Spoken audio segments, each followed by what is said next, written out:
Episode 9, Don't Rick It TV. I'm Mick. I'm David. Here we are, back again. We're going to talk about some more bodyguarding. Thanks for having me back, mate.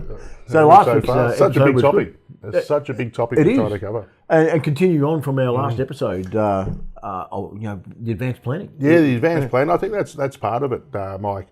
Without the advanced work and the operation planning, it can go downhill very quickly. Oh, really quickly. One of the things I've always said over the 20 years I've been in the industry, we went from using this type of muscle to now using this muscle. Absolutely. Where old days, you just pick somebody up, rock up to the location, and deal with the problems. Oh, look, the old days it was we'll take the big guy. That's it. Yeah, he can't speak, but he can't speak, but he looks good in the suit in the back. Now, in a basic 7-day course back then, it was like 6 days of defensive tactics training and 1 day of operation planning. Now we flip that. Let's do 6 days of operation planning and maybe the 1 day of defensive tactics, just in case the situation happens. But let's plan around it. That's right. And I mean, planning is so important. I mean, you look at, okay, if we're going to pick up a client from an airport, I've got to liaise with the airport. Where can I park? Where can I have the client? So we're not walking out through general public, depending who the client is. How long? What kind of vehicle do we need? Does the client need a specialised vehicle? Look, like I said last week, I looked after Muhammad Ali.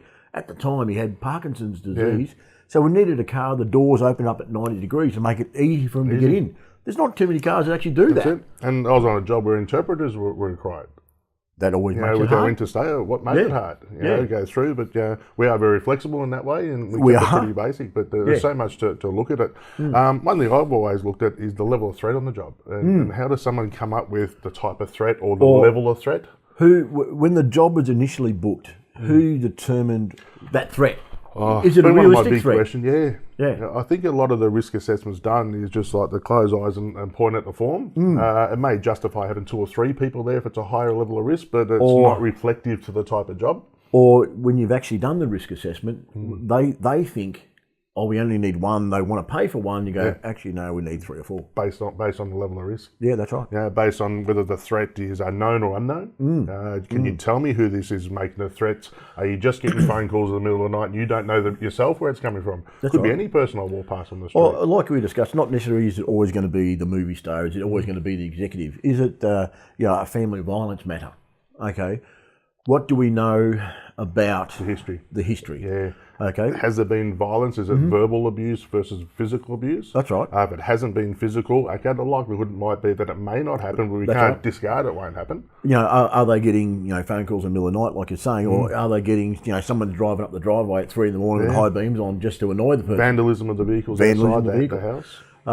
Or the house itself. Does what security procedures in the house, what security equipment do we have available, what surveillance equipment do we have available? Can we prove what is actually being said? Because anything that we do could end up in a court of law. Yeah. So do we have body cams on? Do we have CCTV in the vehicles? Do we have CCTV at the premises? Again, to be used as evidence. That's it. Last episode we spoke about the different security licensing and guardian and crowd control, how that can help us. But I know personally over the years being a private investigator, a licensed private investigator, it's really helped with the bodyguarding regarding the investigation behind bodyguarding and investigations behind the threats. Making the inquiries about the threat. And obviously as an investigator, understanding surveillance, because if you don't understand surveillance, how do you do anti-surveillance? How do you do counter-surveillance? That's exactly right. Someone looked at me the wrong way. Someone looked at you, go through. So it's using many skill sets. As I said, communication skills is the number 1 skill set for all security personnel and professionals. And communicate with the client. I mean, you might look great in a suit, and I know you look great in a suit, Dave. But thanks, Mike. I try myself. But how do we interact with a client? How do we put across to the client? G'day, I'm Dave. Or good morning, sir. What is appropriate to what's actually going on? And taking a lot of leads from the client or the principal, how they carry themselves. As you know, people like people very similar to themselves. Absolutely. So if you walked in and you're complete opposite to the person you're potentially going to be looking after, they're kind of we might not get along here.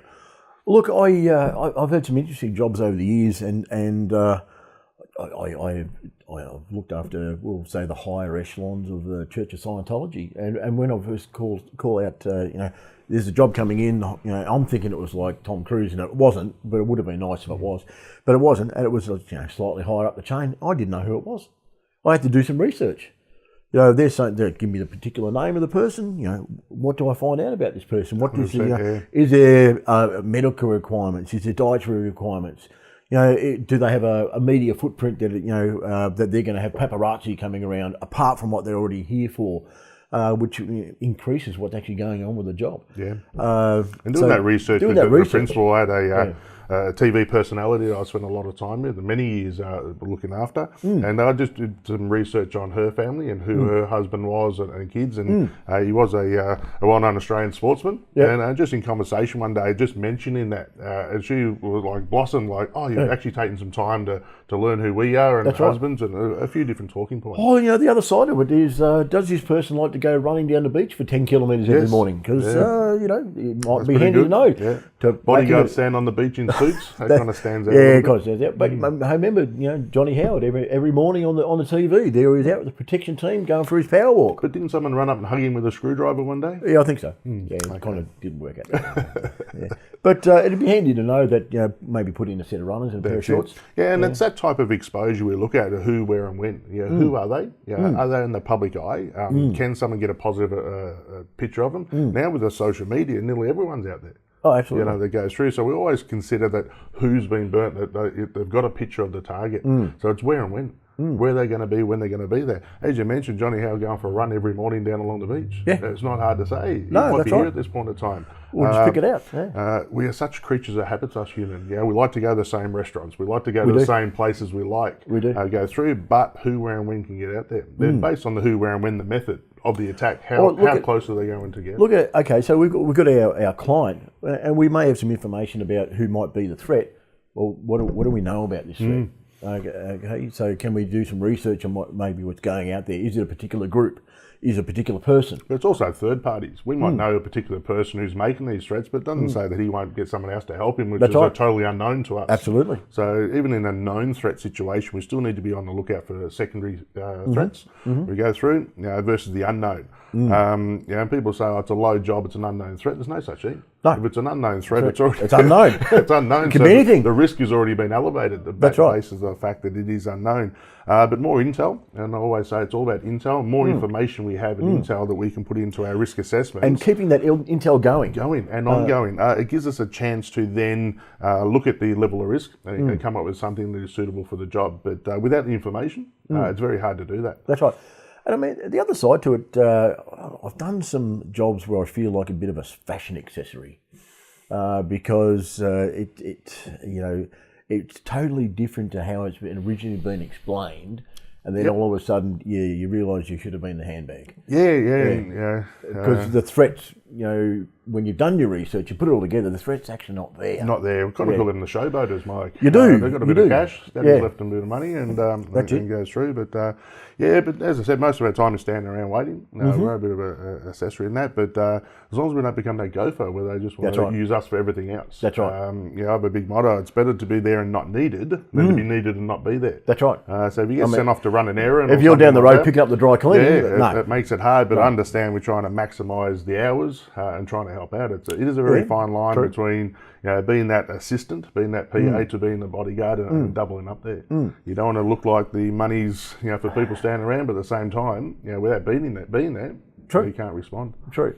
So it's an interesting area of work. It takes a lot of training. Yeah, it definitely fascinated me 20 years ago, as I said, when I read the article. You're still doing it. And got into it. And I don't do it as much nowadays. You do more than I do, but I still get out there. It does come through, amongst everything else. So it's not something you find on Seek, Mike. No, you don't. Bodyguard required, yes. As I say, a lot of students coming through, and anyone that's looking to get in the bodyguard field, I believe it's who you know. Will get you an opportunity, but it's what you know will keep you on the job. Absolutely. If you get an opportunity, but you don't know what you're doing regarding personal protection, you moved on pretty quick, mate, because they're not paying the good money for it. Yeah, that's it. Or I've done the course, but I'm not getting a call. Well, you haven't. Not too many do a knock on my front door, Mike. I kind of No, got to get out there I and don't get promote that. and get out there and do other jobs. And there's lots of different roles of a bodyguard team. From the drivers to the advanced section, the security section, the protection team, the risk assessors. And it's all part of it. I could sit here and say I've been on all these different bodyguard jobs. A lot of the time I was just heading up the security section of the team, or floor security at Crown Casino, or whatever it might be. But you're still part of the picture.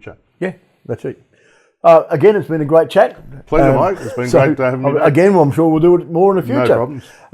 Hope you enjoyed the episode. Don't forget to subscribe, and see you next time. Don't Risk It TV.